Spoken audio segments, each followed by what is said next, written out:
Hello and welcome to this episode of The Mentor. My name is John Abraham Godson, and it is such a pleasure to have you again this week. Last week we spoke about Stewardship Part 2. Today we're going to talk about Stewardship Part 3, and possibly this is the last part of this series on stewardship. And we are going to be focusing on dying to self. Dying to the self-life. And we will be reading from 2 Corinthians chapter 5 verse 15. 2 Corinthians chapter 5 verse 15. And it says, "And he died for all, that those who live should live no longer for themselves, but for him who died for them and rose again." I'll read it again. "And he died for all, that those who live should live no longer for themselves, but for him who died for them and rose again." I want you to know that the greatest battle we have in our walk with God is not with Satan. I want to say that again. Our greatest battle that we have in our walk with God is not with Satan. Our greatest battle is with self, with the old life, is with our selfishness, our self-centeredness, the I, the my, the me. And why it is very dangerous is because this is so much part of us that sometimes it is difficult to differentiate between the real us and the old life or the self-life.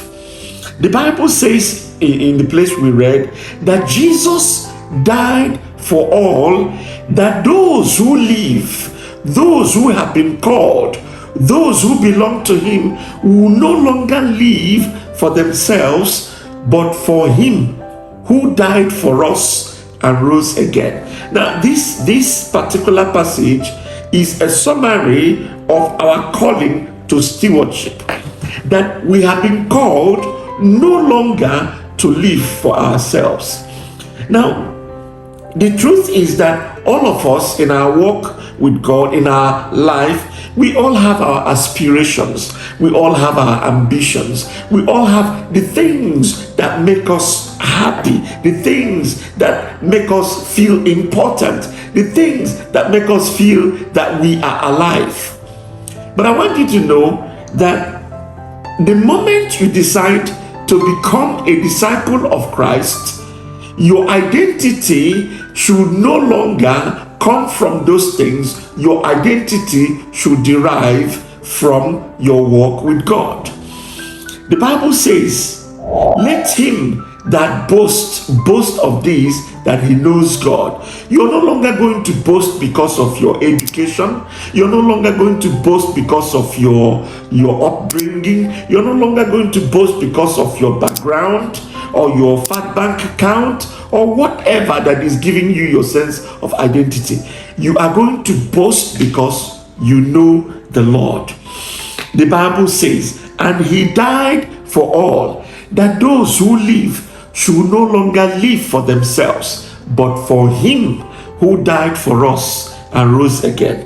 And as I'm saying this, I want to tell you that is also personally my greatest battle. Who doesn't like once in a while to show off? Who doesn't like once in a while to be praised? Who doesn't like once in a while to be appreciated? But the danger of all this is that we sit on the throne of our lives. We sit in the center of the things happening in our lives, not Jesus. And God will not share his glory with any man. God will not share his glory with any man. God will never share his glory with any man. I want to encourage us. The solution that God has provided is that the self, the old man, must die. That we must die daily. And dying daily is tied to that particular passage that talks about that if any man will come after me, he must deny himself and take up his cross daily and follow me. I want to encourage us This is an admonition to everyone, because death to self is something that must happen every day. It's something that we must be intentional every day to die daily. Because the self-life or the old life, it will always crop up itself. It will always, show, even at the most odd moments, even in the most spiritual messages, and it will just crop up. We should always be conscious and intentional in putting to death the old man.